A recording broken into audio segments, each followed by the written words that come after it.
This is the busiest week for camera releases in so many years. We have the Canon EOS C50. We have the Nikon ZR. We have the red V-Raptor XE. We have the FUJIFILM GFX ETERNA 55. We have the Pixboom high-speed camera, and we have the iPhone 17 Pro. I'm sure we forgot some cameras, but let's dive right in. This is Focus Check, the weekly CineTech podcast. Welcome to episode 81 of CineD Focus Check podcast. The second time here in our Anamorphic studio, Johnny. And I think we chose a good time to relaunch the look of this, right? Absolutely. I cannot remember. I think so do you. Such a busy time before a show. I mean, it's really refreshing, actually, and it's very energizing to have so many cameras and so much new equipment coming up. I think I've been to every IBC since 2008 or 9 or 10, something like that. I think 2008. So that's 17 years. And maybe they skipped 1 or 2 during COVID. But I cannot remember a single IBC show that has been that busy in terms of camera releases. And honestly, I feel like you can tell manufacturers are focusing on Europe more than they used to, because NAB wasn't nearly as busy this year. You mean focusing in terms of releases of new cameras? That's true. The other thing, I think we can really see a trend here, and that we will talk about in a second, because you can see, if you follow those releases, you can absolutely see where the market is going to. That's true. Let's dive right in. We have a lot to cover today. This is going to be a long episode, but you want to watch this till the end for sure. Don't threaten the people. Yeah? Don't threaten them. Yeah, they will see this anyway. It's an interesting one. Yeah. Okay. Canon EOS C50. Before we even start, I just want to apologize to you guys. It's really a matter of, and thank you for your patience, because it's all a matter of when we communicate the information we have, and now this is the right time, because I know some people were a little bit upset, as if we're trying to hide anything. Please understand that we are always under really strict embargo.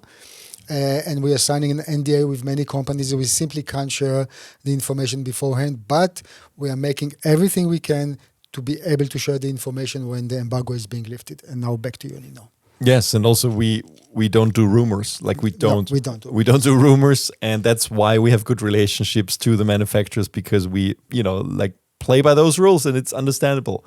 So that's why we get access to cameras, and that's why we are able to prepare reviews like the one you did for the Canon EOS C50. So when you were still in Japan a couple of weeks ago?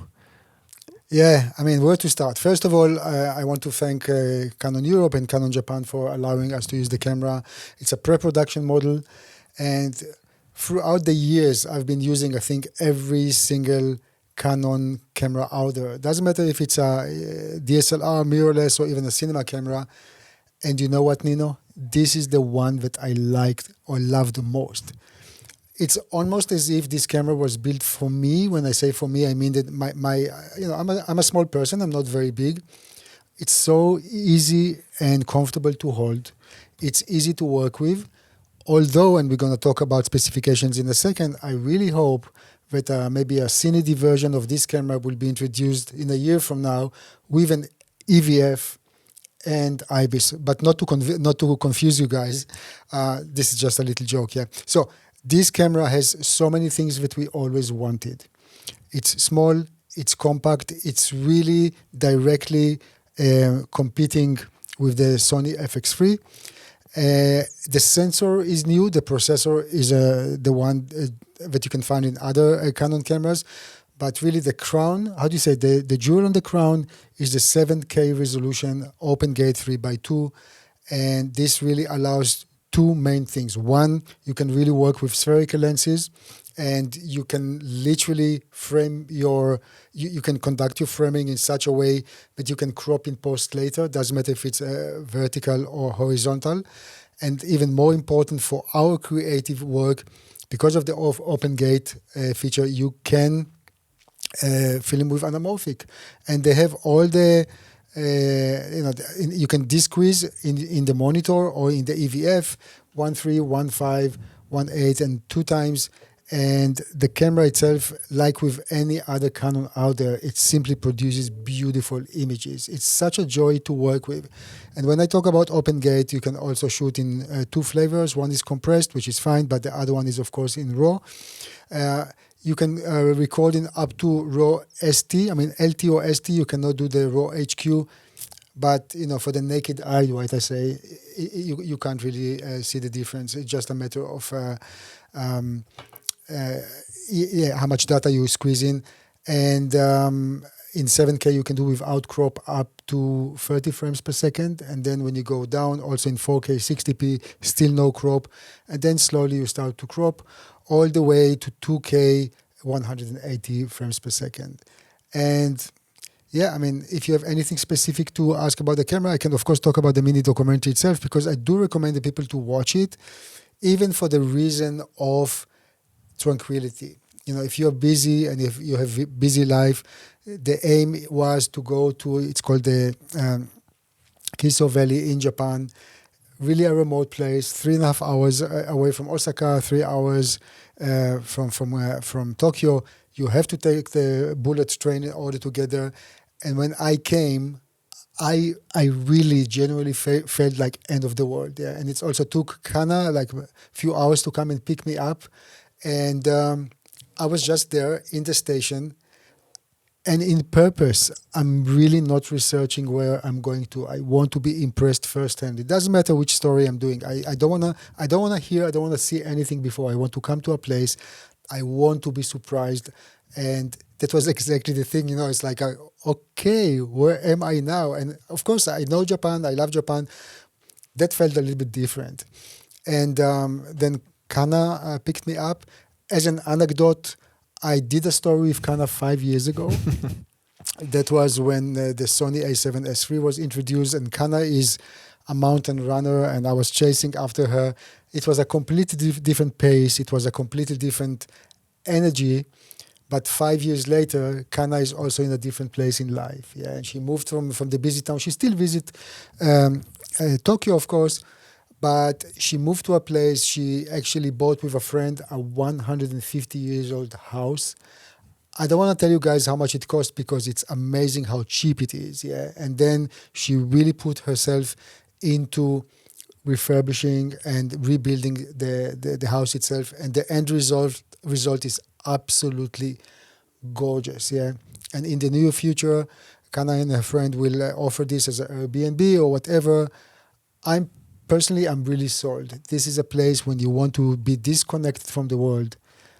Absolutely amazing. And with the Canon camera, I was really able to tell the story. And I also have to say that some other parts of equipment that I use, and that's the Sirui anamorphic lenses, the 45 and the 60 millimeter T19 Iron Star. Iron Star, that's right. That's the name of the lenses. Iron Star T19 1.5 squeeze, and those lenses, although it's a matter of feeling. Yeah, maybe they're not flaring very, very hard, and maybe the anamorphic look in general is maybe not so strong. But there's such a joy to work with. They're easy to operate. And I really enjoyed it. It's almost like they were fitting so nice with that camera. Like really, as those two were born to be together. So that was very nice to work with. I also used the Kinefinity Eagle viewfinder because, as I mentioned before, unfortunately the Canon doesn't have a EVF built in. And the Eagle was fine. I mean, sometimes I had an issue with the diopter itself. It moved too fast, and maybe the quality of the plastic or glass in front. I'm not talking about the LCD itself, but maybe it's just okay. But and what else did I use?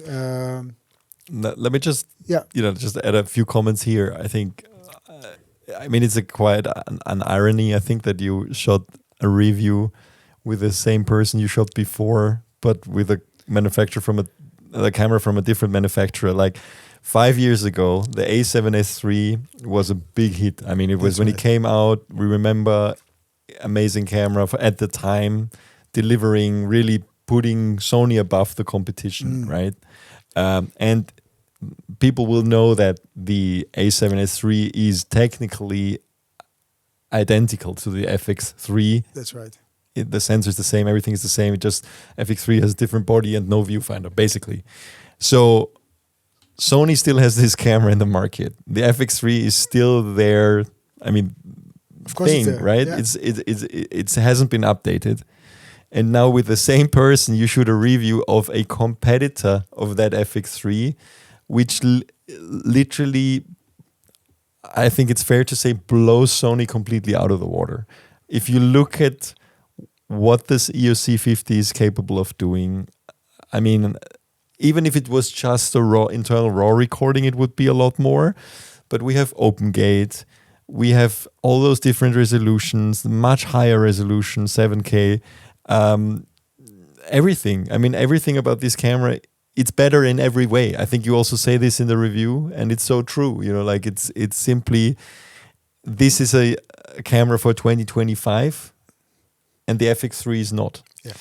And that's his, you know, like they just really need to. You know, by the time that the podcast is out, we will also have a very nice article from Omri talking about comparing the camera, and he's also asking if it makes the FX3 obsolete in any way. So first of all, it's not that you have to rush. It's not that the FX3 will suddenly stop taking beautiful images. Of course. It's a very good camera. Yeah. But it's a very good camera for 4 years ago. And I think this is a little bit of a wake-up call for Sony. We will talk also about the Nikon ZR. That's right, in a second. But it's a kind of a wake-up call for Sony, maybe to try a bit harder and speed up the process of bringing cameras to the market. People love Sony, and they expect from Sony to lead. And the way it is now, and we can see the trend, compact, very capable, on the budget cameras. Yeah, that's where the market is heading. This is something, you know, what the new Canon will cost $3,900, and it's coming with the XLR handle, top handle. This is a great camera. Incredible. I mean, it comes with the handle, and it's cheaper than the Sony FX3 will also come with the handle, but I'm just saying it's cheaper. Sony is still above $4,000. At least in the US, we have to check if it's internationally also the same, but there is a price difference. Yeah, there is a price difference. So I really hope for Sony and for the Sony lovers to be able to come up with something new. That's about the Sony. But again, when it comes to Canon, I really have to say, guys, this is a very nice camera to work with. I wish it had an IBIS. It has a digital stabilization system which can be operated or engaged in some resolutions and some frame rates, not of course in RAW. I wish it was working on compressed RAW. I think that's the only big downside that I can see, because of course there is a technical limitation of what an electronic stabilizer can do. Because if you shoot with a shutter of 50th of a second or whatever, if the movement is too fast in your frame, you will have a blurry individual shot, and that cannot be stabilized in a way that it's not blurry. Yeah, but we are very tempted to try this. I think what we're going to do next is maybe to try the Canon EOS C50 DIS, the digital stabilization system, versus the FX3 IBIS. I think it's fair to compare, just to compare and see how it works. But still, I'm not expecting wonders. I mean, if you remember when we shot this car show and we had the Lumix cameras, and we had a couple cameras that we also tested, the Sonys and Canons, and then we had electronic stabilizer, and you could see like the micro vibrations. I know, but the problem. The thing is, if we had a proper IBIS on this camera, I personally would feel much more comfortable to work handheld with the anamorphic lenses, because I know some people who say, no, IBIS, no problem. It's a cinema camera. I prefer to work with maybe if the camera has if the lens has a stabilization, built-in stabilization in the lens itself. But here, there are no anamorphic lenses, of course, with any. Does this camera have NDs built in? No, there are no NDs. So it's actually funny they didn't put an electronic, like a optical stabilizer in it, because that's not the limiting factor. Exactly, but and you know, when I look at for me personally, I'm talking for me, if it's an ND, if it's an EVF, and if it's a stabilizer like IBIS, I guess my personal order will be EVF first. I really, really need an EVF to judge exposure and so on, and then IBIS. And with ND filter, of course, I would love to see this, but it's not that it's a limitation. Just one word about the zero lenses, because the outer diameter is 95 millimeter, and it's very difficult to find like a Vari ND, because this lens is probably built to work more with matte boxes. So CINE is actually supplying a Vari ND with the lenses if you buy the kit. Yeah. So I had the Vari ND from CINE, and of course that helped a lot. Okay. Yeah, those I have to agree. The lenses look great. I think CINE has come a long way. I was not such a big fan of their original, like the first couple of anamorphics they came out with, but I think they've enhanced it quite a bit. And I think the competition they also have from companies like Blazar has really, like they had to step up the game. I love the look of the Blazar lens. By the way, we're actually using the Iron Star lenses for the close-ups. If you watch the video versions of this, that same lenses, right, that you used here in the studio. So I mean, it's amazing. It's a 1,100 or 1,200 lens. I have to check again for the price just to be. And also, I mean, like you already talked a lot about the documentary, but I can really, really, really recommend you watch this. Even if you're not interested in the camera, watch it for the documentary. Johnny always does such a great job on those, and I'm really, really happy to see you dive into something like this again, which clearly, is your biggest. I mean, one of your biggest talents and passions, and it shows. Everybody who watches this, and you see it in the comment on YouTube, is like, I forgot that I'm actually watching a camera review, and that's how it should be. That's the biggest compliment, of course, always, because at the end, amazing. It's a tool, and we're talking about talking to people. And it's amazing, and like you said, I mean, the colors are so beautiful. Also, I like the grading. You can see that the combination of the lenses with this camera is just a perfect fit. Just about the colors, because of course some people, colors is a very subjective thing. I really like it. Some people will say that they don't like it, and this is fine. I just want to say for that specific camera, Canon will have a set of LUTs, conversion LUTs, and those are not ready yet. Mm-hmm. So that will come when the camera is out. So of course, even to convert to Rec 709 was a little bit of a challenge, but it's all good. I think all in all, I'm very happy and satisfied with the end result. And this is one camera that I would have loved to keep with me. Let's dive a little bit more into some of the specs. I mean, we talked about resolutions. What high frame rate options do we have? So we have in Super 35 we have up to 120 frames per second. Let me just. So that's a Super 35 crop. That's right, but let me just quickly confirm, because with so many cameras around, it's not that I always remember by heart. I mean, we can also recommend, if you are interested in all the recording times and resolutions that a camera has, please dive into our camera databases. We spend a lot of time. Florian, our in-house tech guru, is a developer also of this database, and he spends so much time just looking physically at all the recording resolutions and frame rates of every single camera, and codec combinations, and there's literally hundreds or even thousands of combinations with some cameras. If you look at, especially this camera and red cameras, for example, have hundreds and hundreds and hundreds of lines of different combinations, and you can see them all there, but because it's very, very useful. This is not there yet because this camera we didn't have here in Europe. You had it in Japan. That's right. And also, of course, because you didn't have access, we didn't have a production unit available. The lab test is not there yet, which is awful. We take time with this. This is our standardized test. Of course, we're going to run it through the lab test and do the dynamic range, latitude, and rolling shutter tests. But this will happen once we get access to a production model of this camera. So in 4K, it will do 120p, not crop, and then in 2K, 180p.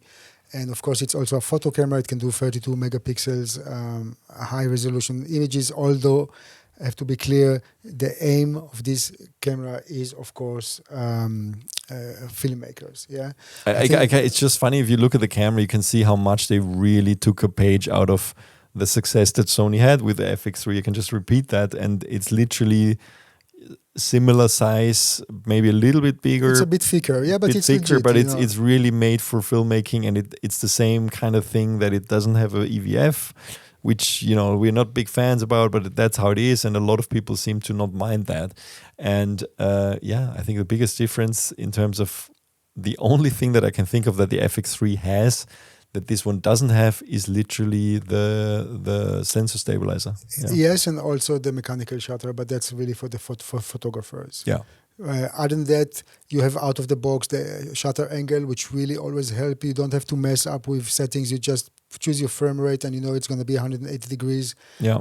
That's very easy to remember to operate. It has clear scan if you're shooting screens, and the fan, active cooling fan, which is doing a great job.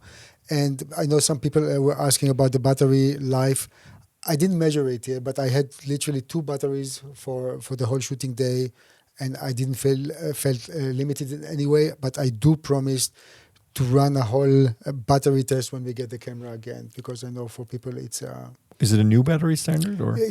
Those batteries are newer, and they are working. It's the same ones as in the C80, I guess. Right? I have the exact number somewhere okay. here. Yeah. Not so important. I mean, I can. Canon shooters will know. Okay, cool. Yeah, it's just an amazing camera. And do we know when it's gonna be shipped? Yeah, so the shipping day is set to October this year. So I think in general, October is gonna be extremely busy month.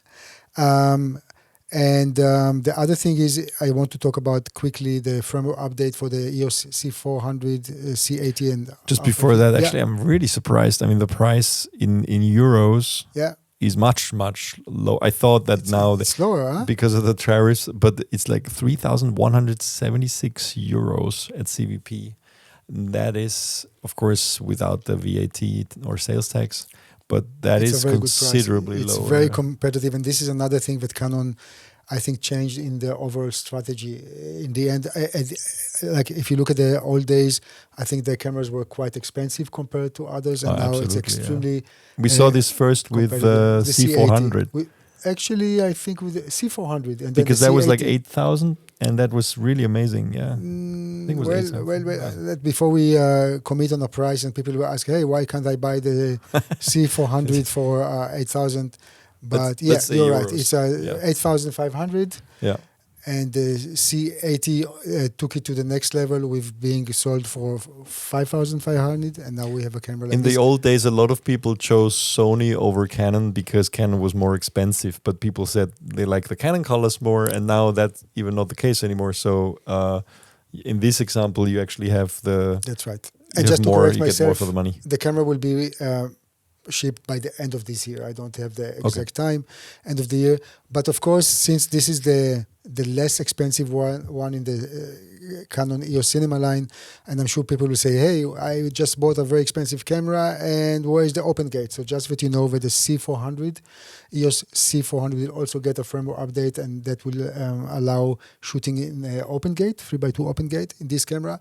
If you're an owner of the C70 or C80, well, for now, no luck.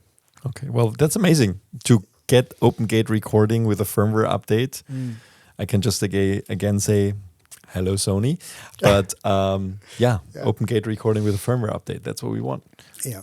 That's always nice. Okay, let's move on to the other big camera release, or one of the other next big camera releases this week. So the Nikon released the ZR, or as Americans would say, ZR, first Nikon Red camera kind of collaboration, which really was born out of, I guess, after they acquired Red, with internal Red RAW. Actually, there are three flavors. There's three different flavors of RAW internal, 6K 60, 4K 120, and built-in 32-bit float audio. I think it's the first. So, yeah, I think we, like you and I, we were not able to test this camera, but we had it in our hands. We were invited by Nikon to check it out, to talk to them, to ask questions before the release. And I have to say, very friendly meeting. Very nice meeting. And I have to say, I like how it feels. It's also very similar in size to the probably C50, you can tell me better, or the FX3 at least. Yeah, it's a thinner camera. There are a few things. First of all, I really encourage you guys to check the hands-on review that we published. That was made by Francesco, our colleague. He already shot with the camera for Nikon Italy, and he was kind enough to share his observation about the camera. So also head to his article. It's a very nice article. And we will do another review with images, hopefully very soon. We are supposed to get the camera very soon. So now, it is thinner because, like many other Nikon cameras, it doesn't have active cooling fan. Whatever magic Nikon is doing, they're able to control overheating with this camera and also other cameras like the Z9 and so on. And this is, of course, extremely impressive. On the other hand, it's same, but very different. So first of all, it's really reassuring the trend, and the trend is compact cinema cameras. But Nikon took it to a different direction. I mean, it's a bit confusing. On one hand, it's an extremely affordable camera. This is a $2,200 camera. I would almost say for beginners, like if you want to start with cinema and if you want to explore stuff. And then you have $2,200 and you have 6K 60 RAW. The red RAW also incredible. inside. Yeah, that's incredible. So that's the confusion part is like, okay, the price, and then you have, for example, there are some limitations. There's nothing to do with open gate. There is nothing to do with squeeze the images or any so no anamorphic D-squeeze. Exactly. And just a 17:9 Academy kind of frame gate, I guess. Yeah. Yeah. So this is on one hand. On the other hand, you have really professional recording format. Yeah. So might be a little bit confusing here, but all in all, as Francesco indicated in his review, it's a nice package. But let's talk about the recording formats for a second. So we have Red RAW with a new kind of flavor of Red RAW. So the original Red RAW that is in the Red cameras is 16-bit. This is a 12-bit version of it. Right. It's almost like, I think I would compare it to the RAW Lite that Canon has. This is a 12-bit. It's called Red NE. And which I have to indicate very quickly, both of those, the Canon RAW in the new camera and this RAW is still not compatible with some NLEs. For example, with Adobe Premiere, I was not able to open originally the Canon RAW. They also announced an update yesterday. Really? I don't know if this was included, but there is an update to Premiere coming. I'm checking the beta version every day. And okay. It's still well, maybe. Yeah. But then also you can change to NRAW. So the Nikon RAW that we already have in the Z9 and so on is now also in this camera, and Apple ProRes RAW, which we have to talk about today as well. So ProRes RAW HQ 12-bit and also ProRes 422 HQ 10-bit. And then, of course, the standard kind of, which is now almost like normal, H.265 HEVC 8-bit 10-bit and H.264 AVC in 8-bit. So you have so many options here, but 3 different flavors of RAW. I can't think of any other camera that has 3 different kinds of RAW built in. Yeah. I think it's really great because I would say up until yesterday, I would say it allows you to edit on any NLE that you want. But now that Blackmagic Design announced the support of Apple ProRes RAW in the DaVinci Resolve, obviously it's just a matter of what you prefer to work with and what color gammas you're going to use and so on, but it's really impressive. You can go the whole, I mean, that makes it the perfect B camera for any red shoot. I mean, basically because you can have the same color. You have a lot of people love the red color too, and you have the red color science, and if you can apply that, I mean, you can just add, and I can see this being, even for high-end productions now, almost like a crash camera on those, because $2,000, I mean, they're not going to blink twice because we know that a lot of, for example, Blackmagic cameras have been used as crash cameras. Also for that reason, you have Blackmagic RAW and so on. Yeah. But so there's always this grading thing, right? The nice thing, they took really the best of both worlds, because at the end, this is like a Nikon Z6 III. Yeah. Which is really good, autofocus and the stabilization. There's an IBIS here, built-in IBIS, and then they took from Red the current science, like as an add-on. But I think one of the most important things, and I want you, Nino, to talk about it, is the Nikon Z mount. Yes. Which is very important in this camera, especially for those who are a little bit concerned if to change a camera or not. Well, the thing with the Z mount is, and that is something that I at least, and I don't know if you were aware of that, but only when Red released the Z mount versions of the V-Raptor X and Komodo X, I realized that the Z mount can be adapted to E mount. So it's the only mirrorless mount that can be adapted to another mirrorless mount for all the lenses. That's right. And that is because of the flange. flange. It's the most flexible mirrorless mount.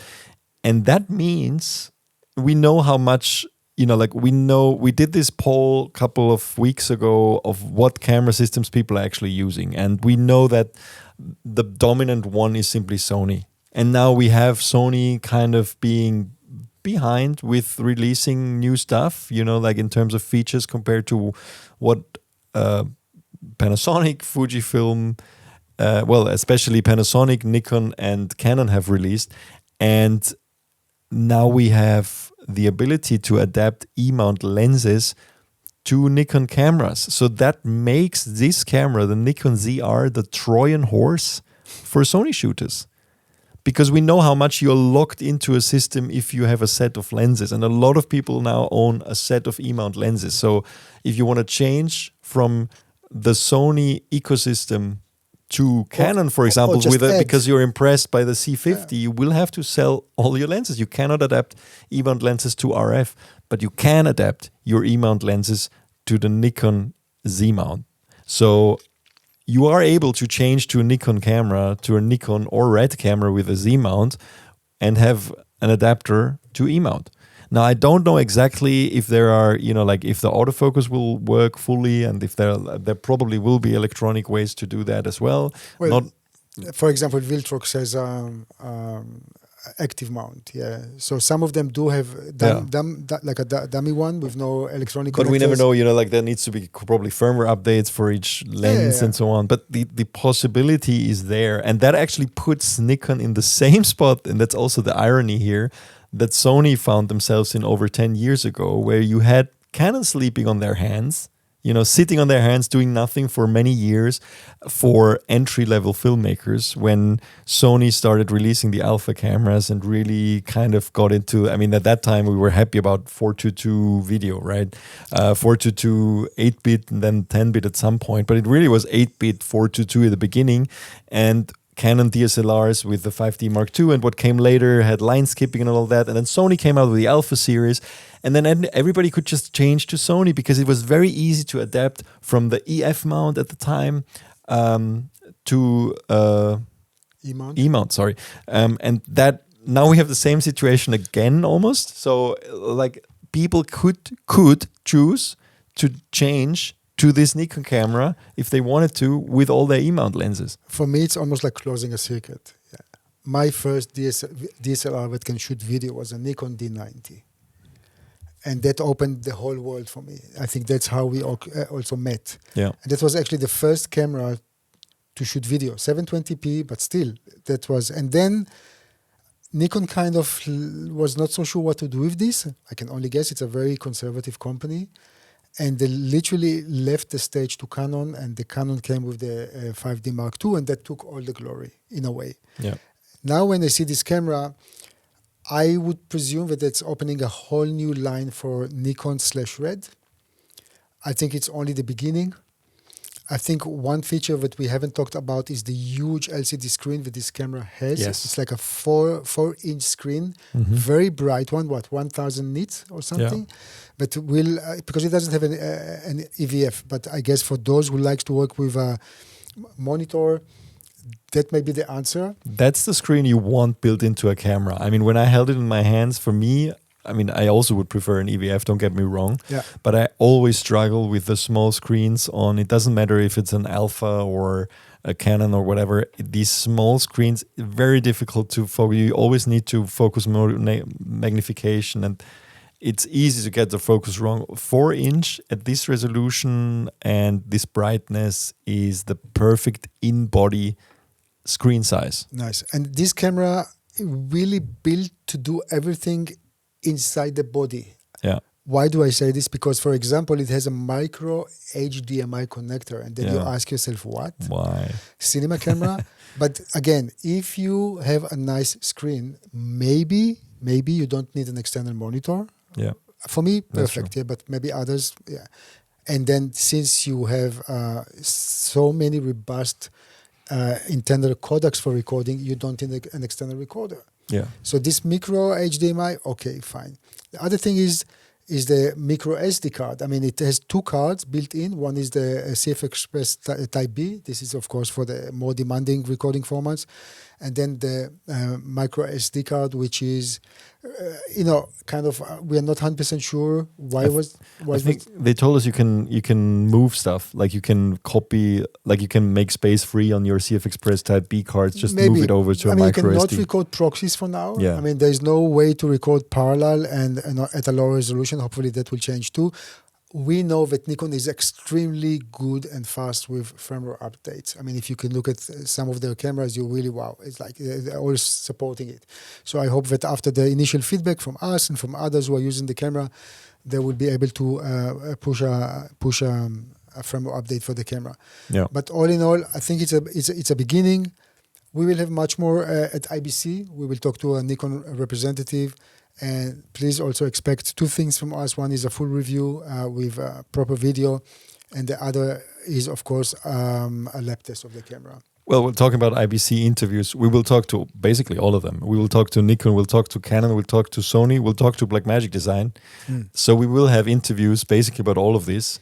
And Jen can ask the question. So if you have any question that you want answered that probably isn't covered in any of these releases now is the time to write us at podcast@cined.com. Let us know if you have any questions that you want us to address specifically, because we are going to meet these people tomorrow, the day after tomorrow, right. actually. Yeah. And this specific camera will be at the market at the end of October. Yeah. So it's time to ask the questions. We will do our best to ask the questions in your behalf and come up with the answers. Okay, but this is not everything from Red/Nikon. So actually, one thing just to mention, they are establishing a new line of cameras here. They haven't. So this has a Nikon badge, this camera. But if you look at the back of the camera, they actually have both the Red and the Nikon logo here. I don't have a photo of that here. Yeah. But there is a Red logo on this camera as well on the back, and they are establishing it as a Z Cinema camera. So it's this is a new line. It's like it's a completely new line, and it's going to be interesting. Yeah, we all speculated if they're going to drop Red as a brand at some point. Apparently not, and they are still releasing cameras under the Red only brand as well, which we're going to talk about in a second. In a second, just one thing that we neglected now when I look again at the headline is the 32-bit float audio. Oh yeah, which is the first built in a camera. We had it from Panasonic Lumix before, but on the top handle.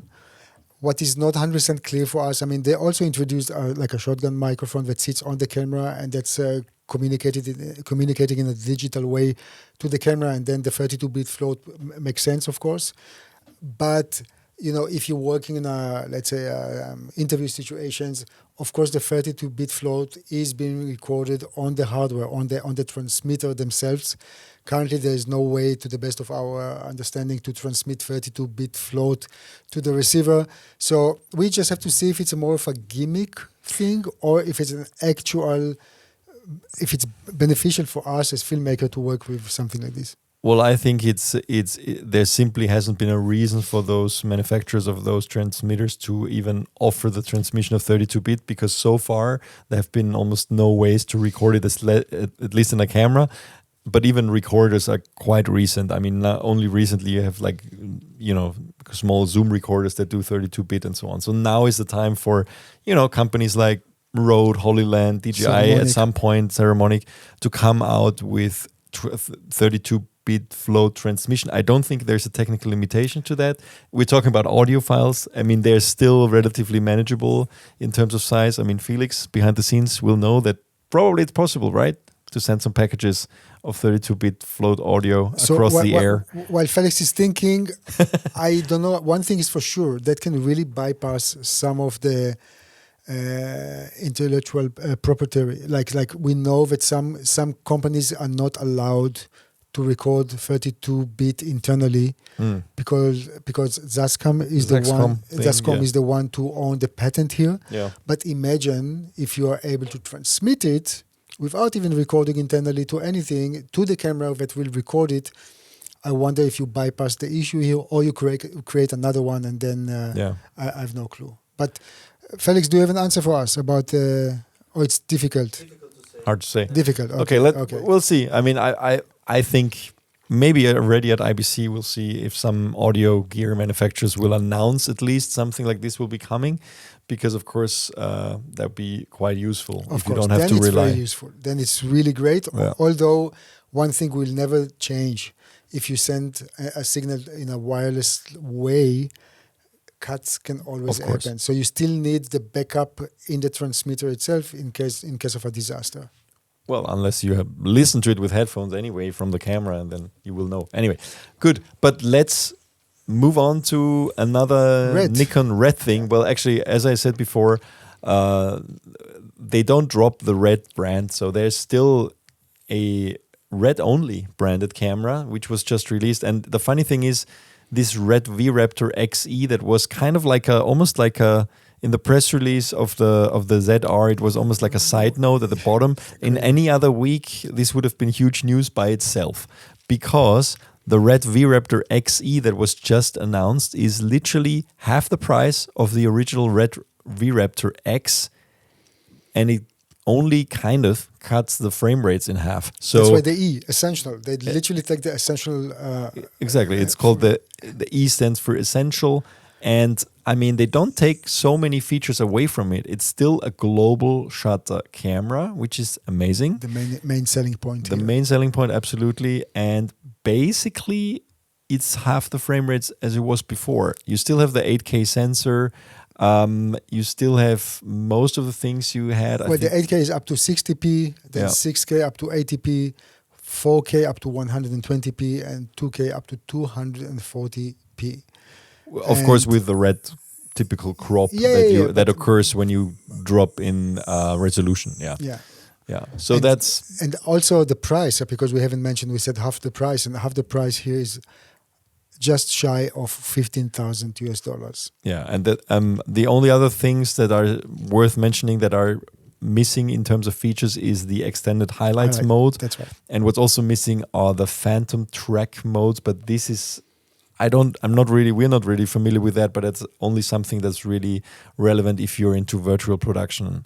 There's some broadcast features missing as well. Yeah, but all in all, if you into, and two things quickly. One is that the camera will come with either Nikon Z or Canon RF mounts, and this is, I think, very nice that Nikon is still continuing to cater those who have the Canon RF lenses. That's one thing. And the second thing is, we talked about the trends before. So in a way, we can really see how kind of two trends are being established. One is for the end user with compact cinema cameras, very affordable, less than $4,000. And then you have something which is more like maybe for bigger studios or bigger productions, or if you just love the brand or whatever. Well, let's be fair here. This is basically the best sensor that Red has. It's the same sensor that their top model has for 15,000 euros, and Red cameras are used on the biggest production. So this puts companies like Ari under even more pressure, because I mean 15,000 and you get an 8K V-Raptor global shutter sensor that you can literally shoot anything with, unless you need super high speed, which is like me. Yeah. Okay, so that's really impressive. Like you said, I mean, there's like this huge gap now. You have those almost like $3,000 kind of cameras, like between 2,000 and 4,000. I mean, we have the Nikon, the Canon, the Sony, and then we have the 15,000 range. And we can actually stick with the 15,000 range because there is another camera that we have known about before, of course, because it was teased for a very long time, which is now finally, as you watch this podcast, the pricing was just released. So we talk about the Fujifilm GFX ETERNA, which is now called Fujifilm GFX ETERNA 55, and it will start shipping in October for $16,500. And I want to make kind of a little pause here and say, we very much respect Fujifilm and what they do. We know the people behind the camera. We love that this is the first GFX ETERNA camera. But now also with the announcement of the Red Raptor for 15,000, it's not only Ari that has to maybe reconsider pricing strategy, and we will talk what this camera can do. And we are saying this with the intention of this camera to succeed. We want this camera to succeed. Yes, it's a large sensor, and yes, Fujifilm colors are really, really great. We can throw so many superlatives, but at the end of the day, this is a $16,500 camera. What it means, two things. First of all, is it for the end user? And if yes, what type of end user? And the second question is it for rental? And if it's for rental, okay, but then of course it's also competing with Red that has some other advantages like global shutter, like internal RAW recording, and so on. Yeah. So I really, really hope that Fujifilm will reconsider the price of this camera to make it more competitive. And the second thing is I really want Fujifilm to come up with a camera that actually is competing on the compact cinema line. And this can be Super 35, it can be GFX, like G-mount, whatever they decide. People love the brand, people respect it, and people want to see more. So I really hope that somewhere in the making, in the process of making, there is already a Fujifilm GFX Eterna Mini or whatever. I don't know what the 55 means. This is something that... It's weird, 55. I mean, it's like, because it's...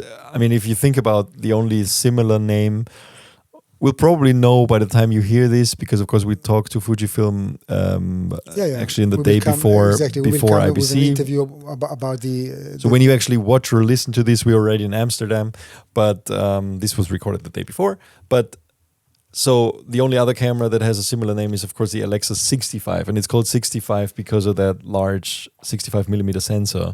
Now this is not a 55mm sensor, so I'm very confused why it's called like that. I don't know, but hopefully again that should be maybe a little clue of what's coming up. We're saying this with no clue of what's coming up. Yeah, we have no clue. We have no clue. I'm just saying, but I hope that this number is a significant thing that might be also because, again, Fujifilm is coming with a line of cameras. But let's dive into the specs a little bit. So basically what we have is the GFX 102 megapixel CMOS 2 HS Bay filter array.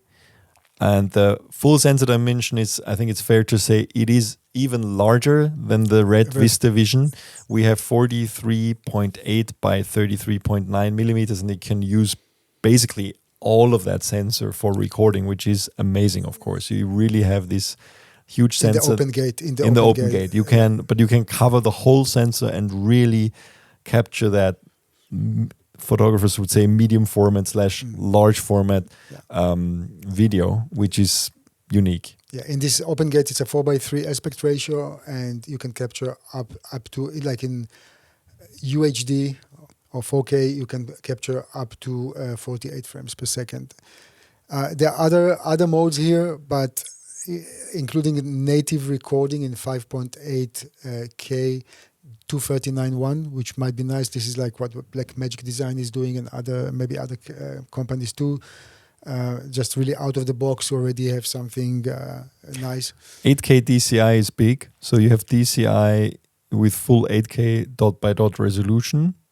So it's basically a crop. You're cropping into a 100 megapixel sensor, and you still have 8K. Yeah, but this you can find already in the GFX 100 too. But I mean, still, the only two unique items, let's call it, is really the open gate, the 4:3 in 4K resolution, and the Cine 5.8K in 231 up to 30p. Those are the two unique. Before talking about anamorphic, and for anamorphic recording, you have 8K 2 anamorphic. There's a whole new specifications that we can share with you by the time that you see this, of course. And there are other things like in the Super 35 mode, there are more resolutions, and like 16 by 9, 17 by 9, and so on. With aspect ratios. Yeah. So also we have built-in NDs. So that is fixed NDs in various steps. I think it's ND 0.6 to 2.1. So it's kind of what you know from a lot of other cinema cameras. It's unfortunately not a variable ND. There's dual base native ISO with 830 3200. I think that is a very good gap. I just think it's like these much higher native ISOs are nice sometimes if you shoot really low light, but I think in terms of usability, this is very good. Of course, I mean you've more experience shooting with a GFX sensor. I think because of that, how is the noise behavior? It's very nice. It must be super clean, right? It's very clean. Sometimes, may I say, too clean. At least with the GFX 102, to my taste, it was much too clean, meaning the noise reduction is working quite hard. And this is something that we will have to talk to the Fujifilm people when we meet them at the show to know if here there's a way to disable completely noise reduction, just for the sake of the aesthetic of picture. What's cool is this camera, you can use a built-in or probably removable battery for hot swapping. The normal battery from Fujifilm. That's the nice thing. We don't need any. So that's built-in function. It's nice. It's Yeah. sometimes something people need to accessorize on cinema cameras. That's kind of built in. Be smaller with the camera. Yeah. Then you have CF Express Type B and SD cards. Is one slot each or probably? Yeah. Well, yeah, of course. It's a two slots camera. How good is the autofocus of the GFX? I was actually very pleasantly surprised, and I think Fujifilm is also doing a big step here. If you look at the Canon EOS C50 review, when I'm talking to the camera, it's all on autofocus. Yeah, of course, this is not on the GFX 100. This is on the H2S, but still the autofocus is really, really good. And when I worked with the GFX 102, I had no issues. Of course, sometimes, but it's a big thing that the camera can work. Cinema camera can work with autofocus, especially when we know that budgets are shrinking, and sometimes you just need to perform and do something by yourself. Now we have to talk also about the internal in-camera codecs. Now, unfortunately, this camera does not have any raw internal recording. The best codec you have built in is Apple ProRes 422 HQ. At least, it's ProRes. That's good. It's easy to deal with. It's good to handle. But if you want raw recording, it's 12-bit raw. So it's not 16-bit, it's 12-bit raw, only external through HDMI in 422 or 422 10-bit uncompressed, of course, but 12-bit raw is possible. So basically we'll need an Atomos recorder probably to record this. And yeah, what do we think about that? Again, the trend now is internal raw recording, and we can't hide it. That's the easiest. That's very. It's great to have it if you need it. It doesn't mean that you're going to shoot tomorrow your big documentary with internal raw because of storage stuff. I would have loved to see internal raw, but this is the beginning of something. Yes, and it's good to see that there is a beginning. And I guess in the brief it was let's stick, and Fujifilm people told it by themselves. Yeah, we have this in their own words. Let's stick to the GFX 102 as the base thing and try to enhance wherever possible. And I guess that if internal raw recording is not presented here, maybe it's simply not possible. It's a hugely. We knew this they've teased this camera for a long time, and I think it's a bold step for any manufacturers to enter this cinema market in general, and especially at this point in time where, we have an industry that is challenged. I think it's fair to say, with budgets and economy and everything that's happening, and just at this point to decide to use your top model large sensor camera and turn it into a cinema camera is a bold step. And I think it's the potential is there. We just hope that with better processing, I think even a better processor would make this camera so much better, right? It's probably.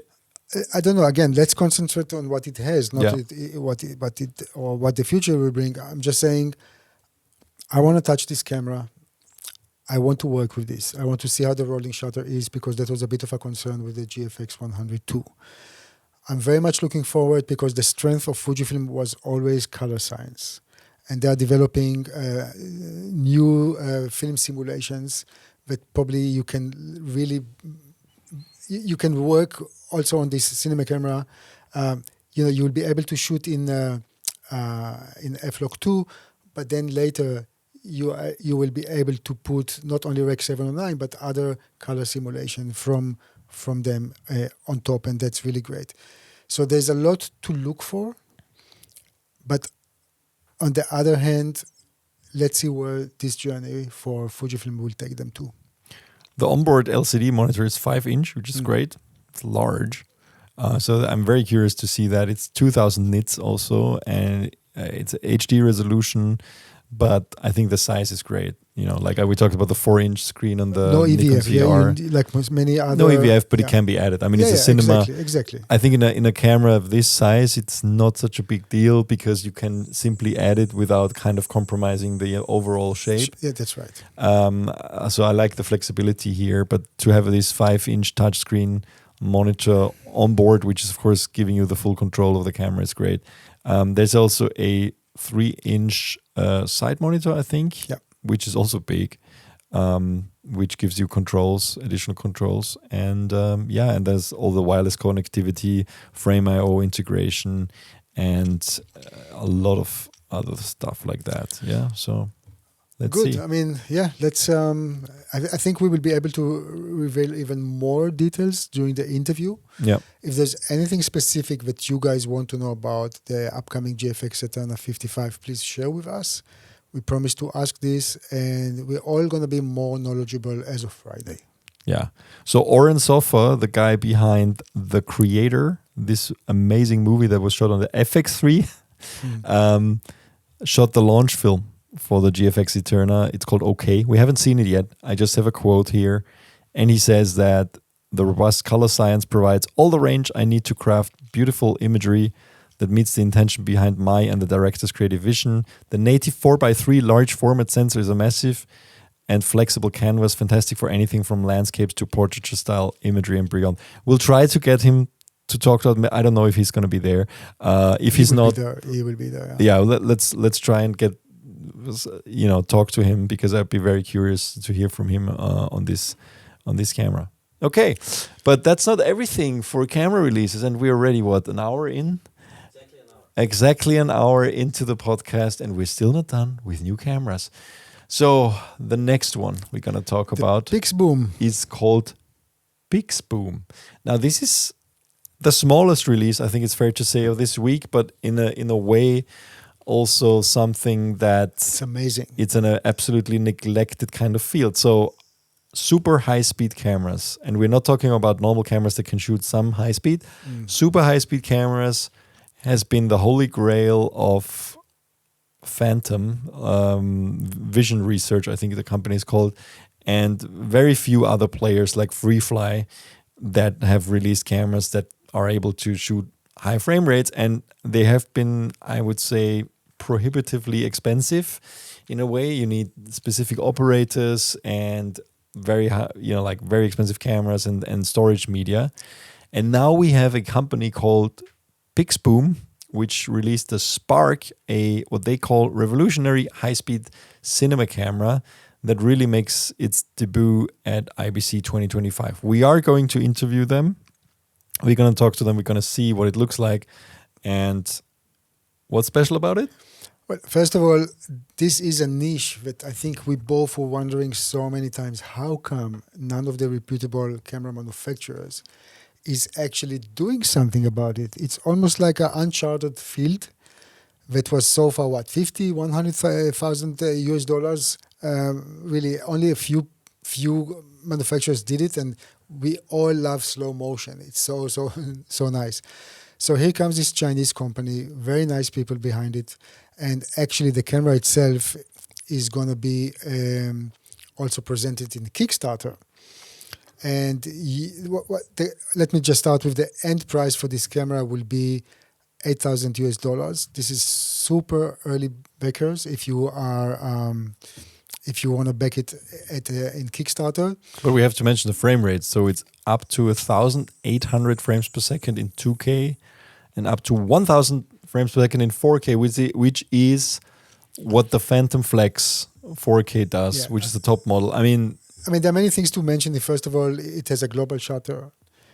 It's a Super 35 global shutter. It has an open gate 3x2. So that means also with anamorphic lenses, you'll be able to get beautiful cinematic look.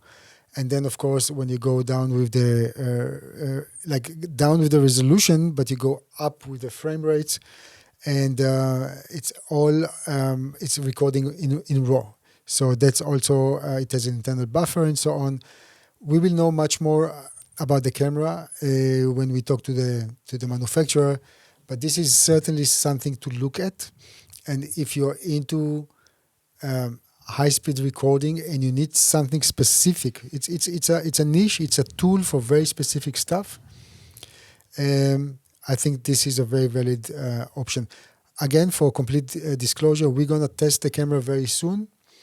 Our colleague Gunther is just about to go to India and shoot butterflies, and he will have a pre-production model of this camera, and he will come back with initial thoughts about it. Maybe not all the frame rates will be available, but even I think butterflies in more than 400 frames per second in 4K still sounds quite butterfly. And it looks beautiful. I mean, look at the camera. It's a very nice little design. Looks like almost like an Apple product, which we're going to talk about in a second. But yeah, very nice design. And it says, I mean, that's something we have to clarify. It says unlimited RAW recording. I mean, the thing with those high-speed cameras is always they have an internal buffer and then they have a recording media. And the internal buffer is needed to kind of buffer all the frames. So usually the way you work with them, because I've shot with the Phantom Flex 4K, is basically you point it somewhere and you have it in this pre-roll mode, and it's constantly recording into the buffer, and when the buffer is full, it's overwriting from the beginning again. So basically you have something like a couple of 10-20 seconds. You don't need more usually. That's buffered, and once you press, if you have end trigger, you press record and it will, for example, just save the last 10 seconds, or you have mid trigger or something. You need that because sometimes, I mean, very often with these cameras, you film something that, like you don't know exactly when it's happening. For example, you film an explosion or butterflies. And, but this says it has unlimited RAW recording, which I don't know what that means. We'll see. I mean, that's very, very interesting. And more things like the anamorphic disc quiz, which is really great, interchangeable mount system, electronic mount system, probably will give it really a huge flexibility. And you know what? The whole thing weighs 1.1 kilo. This is unbelievable how small it is or how lightweight, and you can put it, of course, on gimbal and so on. So I'm very curious to sit and talk to the people there and touch the camera and really see what it brings to the table.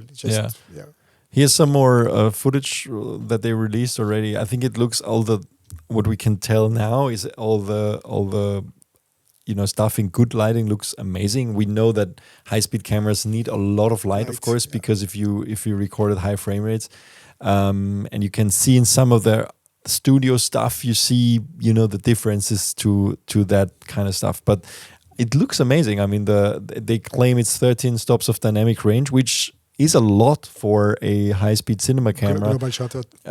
Yes, but because I think the Phantom Flex is something like 12 stops, if I'm not mistaken, or something like that. So it's really, really impressive. And let's see what it's like. I mean, they have, of course, you need your own media card. It's called the Pixboom card, and let me just show this to you here. You have your own 2.5 terabyte card that you need for the actual recording, which is also very normal. So it's kind of like a proprietary standard in that field. And very excited to talk to them. So the Kickstarter campaign will go out soon, and the camera will ship to early adopters on Q1 2026. Yeah, very curious. And the flexible mount, it's really cool. Yeah. Good. Yeah, so that's not everything for new cameras because we have one more, and that is the iPhone. Let me just Again, the iPhone, but the iPhone was announced, I don't know how many years ago. Or now this is a new maybe one. last year at the same time, like every year. Yeah. Yeah. So let me just pull that up. So iPhone 17 Pro. Well, this Apple event just happened, and Apple released a bunch of new phones. Of course, there's a new standard iPhone 17. There is an entirely new. It's called iPhone Air. There's no 17 in there. It's just called iPhone Air. Very thin, just one camera. In terms of camera, probably nothing earth-shaking because they really focused on making it very slim and sturdy.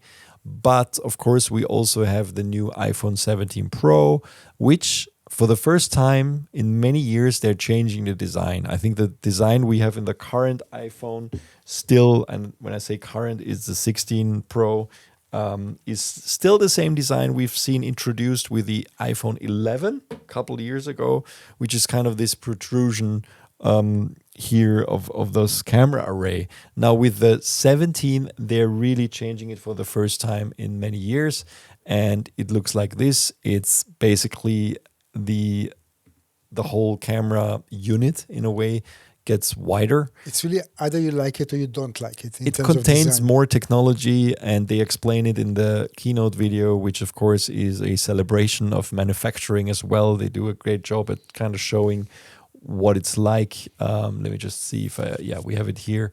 So it's technology is impressive. Of course, what's built in here. Now, the main thing is the change of the shape of the sensor. No, that's one of the biggest. Well, the differently shaped sensor is just the front-facing camera. The selfie camera now has a square sensor, and the square sensor means that you can literally shoot vertical and horizontal video while still holding the phone upright. So it's like so you'll be also able to do open gate filming. Well, that's a different topic. So that's the square sensor here is, as far as I know, only regarding the front-facing camera. And the idea behind this is that you can still hold your phone upright. And for example, they have AI in the new camera app that, like the normal camera app, that will recognize if there's more people that you want to shoot in a selfie, and then it just will do like a 16:9. And you don't have to turn the phone awkwardly. That's great. So that's simple. I'm not aware that the normal sensor is any different shape than it was before. However, there is open gate recording now possible with the new Final Cut camera app, which we're also going to talk about. But basically, what's different is now you have an 8 times optical zoom. Oh, wow, nice. So that's significantly more. But the biggest change, of course, is we now have ProRes RAW internal. Now, in the past, so far, we had ProRes 422 HQ with Apple Log. Now, we always thought that it's great to have, of course, that. But the problem is, do you really need ProRes 422 HQ from such a small sensor? Now, I think it's better to have ProRes RAW, because it's kind of the same size as ProRes, like in terms of data rate. It's the same size as ProRes 422 HQ, but at 12-bit. So it's higher quality. And we will definitely put this through its paces in our lab test, because while we didn't do a lab test of the iPhone 16 Pro, because it was kind of the same results as we had in the 15 Pro, we did test the 15 Pro in our lab. And we have a very long video also about that, where we explain it. It's difficult to test those phones in this, and but the latitude test really uncovers all the trickery that any manufacturer makes to their images. And we really tested it, and we will do this again with ProRes RAW and see if there's going to be any significant difference in terms of latitude and especially dynamic range, and maybe also rolling shutter, because the ProRes RAW could make a difference here. But it just depends, of course, of when is the data acquired from the sensor. Is it actual 12-bit? Is it just a 12-bit container, and so on? But we hope that the difference will be visible. But the cool thing is, Apple also announced deeper collaboration with Blackmagic Design, and they really seem to be big bodies now. We saw this already with the Ursa Cine Immersive, right? The immersive camera that was really made to shoot for the Apple Vision Pro, where Blackmagic and Apple developers seem to be working very closely together. And now this collaboration, and also with a Blackmagic camera app, which was first released for iOS, that had access to a lot of functions of the phone in terms of cameras before any of the other manufacturers of phone apps, of camera apps, had access to that. But now with this, it goes to the next step. So this is a hardware accessory. It's called the Blackmagic Camera ProDock, and it adds Genlock and Timecode to your iPhone 17 Pro. Now it only works with the iPhone 17 Pro. It will not work with older versions of the phone. And you also get HDMI. You also get, I think, 2 USB 3.2 connectors, which means you can connect SSDs for external recording. Maybe you can even record to 2 SSDs at the same time. I saw this on the on some of the imagery actually on the Blackmagic website, which is interesting. Let me just pull that up quickly here, because we have a separate article also dealing with the ProDock, and there is an image of 2 SSDs connected at the same time with the ProDock. So it seems to be possible. You also have DC in, which is great. Of course, you can power the phone through an actual DC connector, because otherwise it will drain your phone in no time. And you also have 2 3.5 millimeter mini jack audio ports for in and out. So this is like a great extension for the camera itself, and depending on what you're filming, that might be a very nice thing. I really wonder if it has a little screw for like at the bottom of this to put on a tripod, because then theoretically it has. There is. No. The camera, the phone can be connected on top, but I would have loved to have the whole dock sitting on a. I hope so. On a tripod. Yeah. And then, of course, it gives you the extra flexibility. We don't see this on any image, I think, but let's see when we see it in person if this can also be put on a tripod. I mean, you see it, actually, it is on a tripod here. So I think it has a screw. Okay. Yeah. So and if not, Tilta or Small Rig will do something for sure. Yeah, I mean, it's just crazy to have this option now with a phone. Basically, all the connectors. I mean, it's really... The only thing missing is SDI out or something. But you have a lot of abilities to connect. I mean, if you think about it, you can now monitor what you're filming through HDMI and then still record onto an SSD, ProRes RAW from a phone. And it just also is a testament to how fast the processors in these phones are now. So this is really shaping up to be the Apple camera, because for years people wanted like a camera from Apple.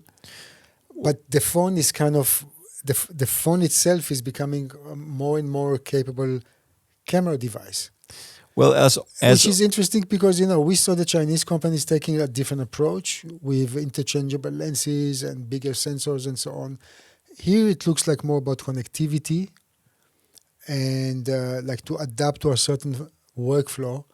Maybe on the expense. Imagine if this thing had already a bigger sensor. I mean, it has a slightly bigger sensor, I think, on this version, but we're talking, of course, on a much bigger sensor.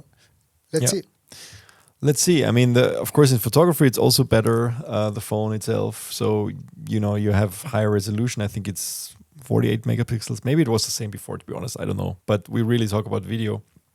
The 8x optical zoom is, of course, something that's also very useful for video. Now, I personally always feel like we have some focal length missing in the middle. Like I always think that the wide angle 13mm is great, the main camera 24mm is great, but then everything in between 24mm and I think 100mm is just like crops essentially, or downsample. I mean, it's crops of the main camera. I wish that somebody, hopefully Apple, would release a phone with a 50mm actual camera, because that's the perfect portrait lens, of course, and might not be so useful for average users, of course, but I think for a pro phone, I think for me it would be much more useful than a 200mm inside the phone. I don't know it's almost like a specs game. You want to, like, of course, a lot of Android companies that make Android phones like Samsung and so on have very long telephoto lenses in their cameras now, and now Apple does the same. But I think it would be more useful to have an actual 50mm lens in one of those phones. Now, to stick with smartphone video, I actually also wrote an article this week about a quiet update to the Pixel 10 Pro, the latest Google phone, that is unlocking DCG, which delivers true 12-bit RAW video in a phone.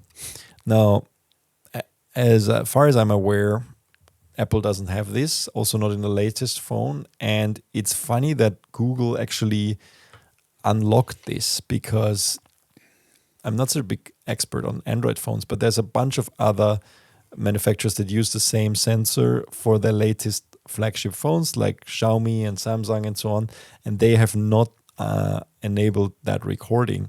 Now, what is DCG? DCG is dual conversion gain, and it essentially fuses two sources, like two different ISO values, into one image. And here's an example. Samsung calls it something else. They have a different name for it, but it's the same thing.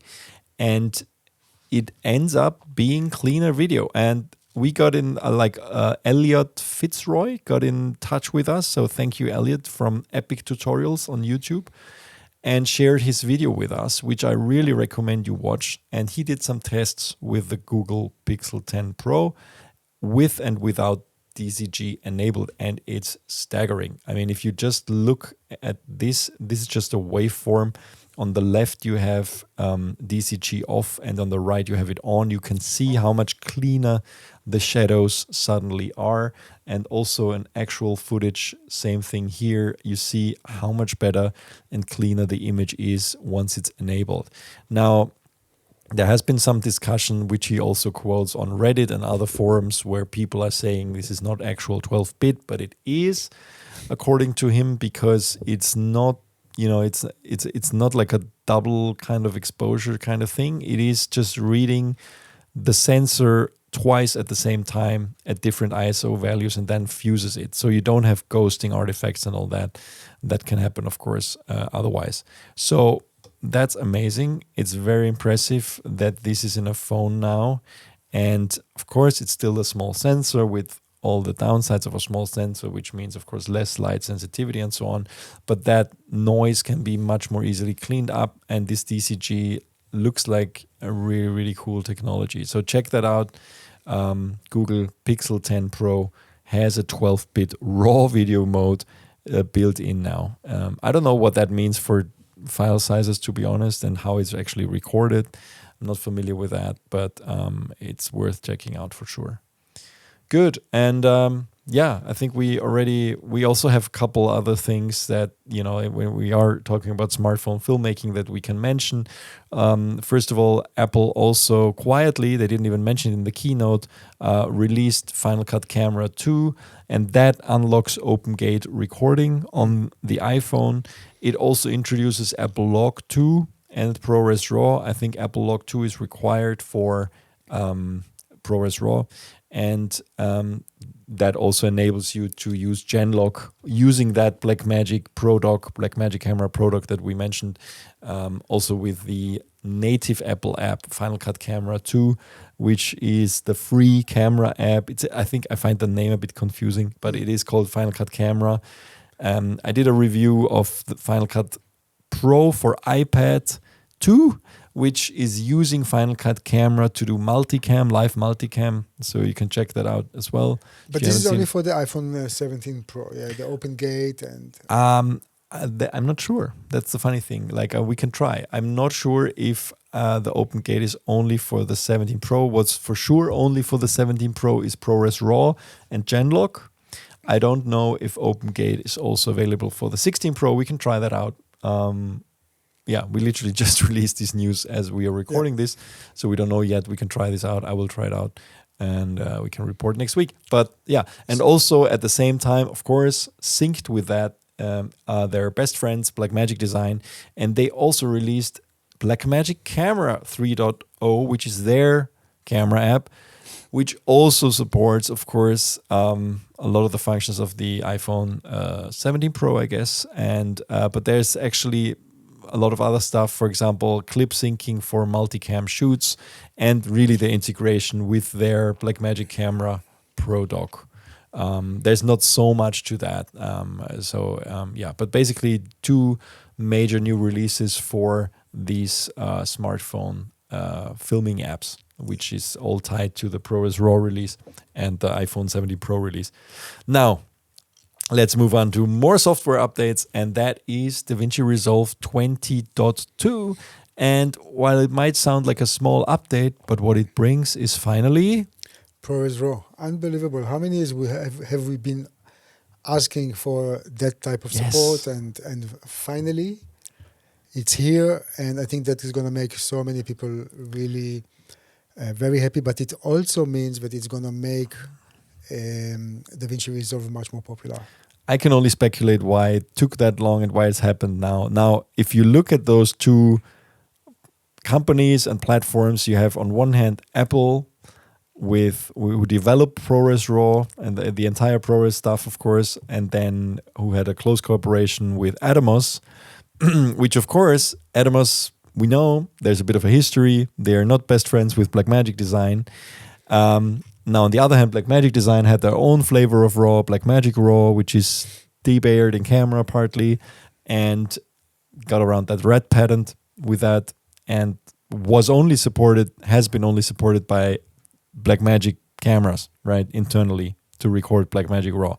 Now, whereas ProRes RAW, we saw recently, I would say over the last 1 or 2 years, more and more cameras being, well, maybe just half a year, I don't know. There's not so many cameras that can record ProRes RAW internally yet, but we see that it's now open. I mean, basically, I guess Apple is just allowing this now, which didn't used to be the case, and it was only in Atomos recorders before. Now, why did it take that long? We don't know for sure, but I guess both companies tried to really push their own standards. And now we see this increased collaboration on many fronts between Apple and Blackmagic Design. And Blackmagic Design seems to be almost like an extended arm for Apple now. You know, Apple couldn't care less about making probably a high-end professional cinema camera for their Vision Pro, which is a small niche. So they have Blackmagic Design do it. They also probably couldn't care less to make a Pro accessory for very few people for their iPhone 17 Pro, which is the Blackmagic camera ProDock. So Apple Blackmagic Design makes it, and actually Apple also sells it in their online store. So it makes sense for Apple. So maybe, just maybe, they became good friends, and I think they really appreciate each other's professionalism when it comes to development. We also saw, I think, a lot of close collaboration with the Blackmagic camera app. And when that came out first, and already from the get-go of the iPhone 15 Pro supported ProRes and Apple log recording. And now, so basically they are now open to do that. So and Apple, I mean, it means for Blackmagic Design that Blackmagic RAW will never be, for sure, a widespread standard in terms of there's no need anymore for having Blackmagic RAW in other cameras internally, right? Because now you can use ProRes RAW in DaVinci Resolve, and a lot of people, as we know, are changing from Premiere and also Final Cut Pro to DaVinci Resolve. So Apple probably in the old days thought, well, we want people to use Final Cut Pro and then to edit ProRes RAW, and now they're open. So you can also use it in DaVinci Resolve. Nice. It's amazing. It's just amazing. Open standards is what we need. And ProRes RAW is a very, very capable codec, which is really combining the advantages of ProRes with the capability of compressed RAW recording. And we just love that this is happening. I mean, it's basically amazing. This opening a whole new world of post-production. I think it also will tip a lot more people over to finally change to DaVinci Resolve. Absolutely. That have been hesitant so far. And now, of course, the motivation for other camera manufacturers to implement ProRes RAW into their cameras should be even higher, because so far you were limited and you had to convert into Cinema DNG or use third-party plugins or whatnot, and now you can just do that. That's amazing. So Maybe that's the easy way out for Sony. If they don't want to give us XOCN light in whatever comes in the FX line in the future, maybe they just put ProRes RAW. When I was editing the Canon EOS C50 stuff, I wanted to convert because, as I said, on Adobe Premiere it was not doable, but on DaVinci Resolve that could read the files, but I had no other RAW format to convert to, because at that time, like a few days ago, it was still not supporting.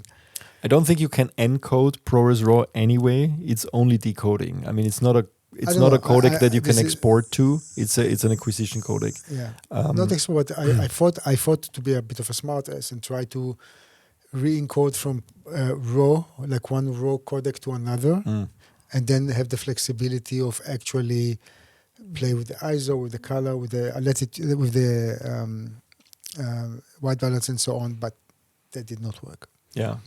Well, now we have it. And there's a couple of other innovations with this latest update to DaVinci Resolve. I mean, they have some more better support of the EXR workflows for immersive video. So that was already introduced with the last release, 20.1. And now there's even more support for that. They are enhancing the way the timeline works. I mean, like assigning kind of the, like main video and main audio timeline has become more straightforward.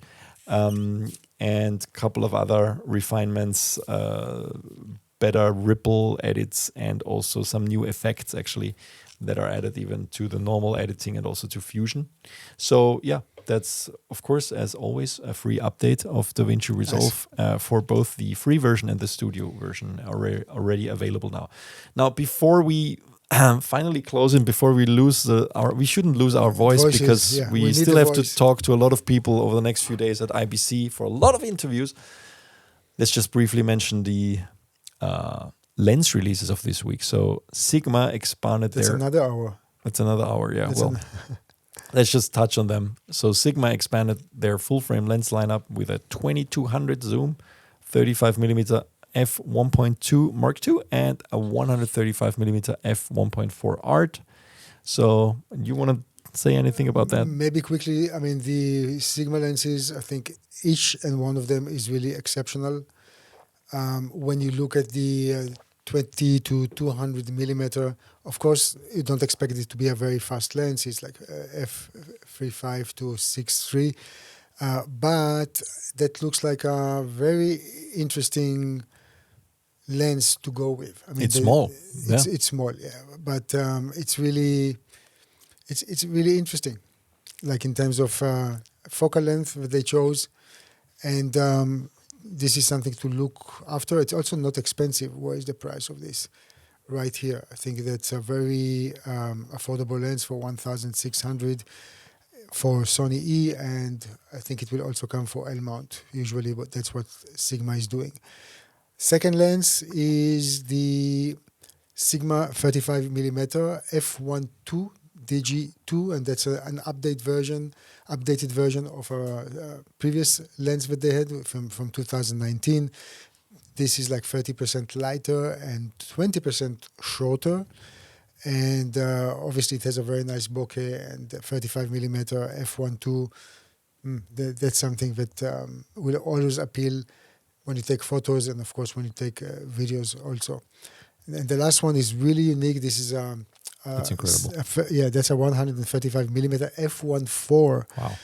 That means that, I mean, it's rather big, but also at a focal length like that, the focal depth is probably a third of a millimeter. Yeah, don't breathe. Don't breathe. Yeah. But it's like 1.5 kilos. That's how much the lens weighs. But it's a very unique, probably very specific lens. Of course, also autofocus, and as you said, the bokeh will be quite amazing. So just to say again about the 200 will be L mount and Sony E. Actually, all of them the same, and they will start shipping around September 25, which is really soon. And for pricing, the 20 to 200 actually is the cheapest one, is $1,000 US. Not like what I said before. I'm correcting myself. The 135 millimeter f1.4 is $1,900, and the 35 millimeter 1.2 is $1,550. Incredible. What do you get? Yeah, Sigma is just always raising the bar when it comes to lenses. I mean, they also released finally the autofocus version of their Cine Zoom. That's right. I think we skipped it for now, yeah. But that's, I mean, that's really cool that it's now available, I think. And I think they did it the right way, like how it's really a cinema lens, like a cinema zoom first and autofocus second, because the way it works is you can just use it like a fully manual cine zoom. And then when you switch on the autofocus, it will just basically drive the motor to autofocus. And then when you switch off again, you have to turn it a little bit, and then like it will. It's an actual manual ring. That's what I want to say. It's it's like a normal cine zoom and what you would expect for how for it to behave. And I think that's great. And when I tested a pre-production version, finally, actually never finished the video with it, unfortunately, but it was amazing. I was really impressed with it. Yeah. Cool. More lenses? Yeah, that's a Canon RF 85mm f1.4 L VCM that was released on the same day as the Canon EOS C50 was released.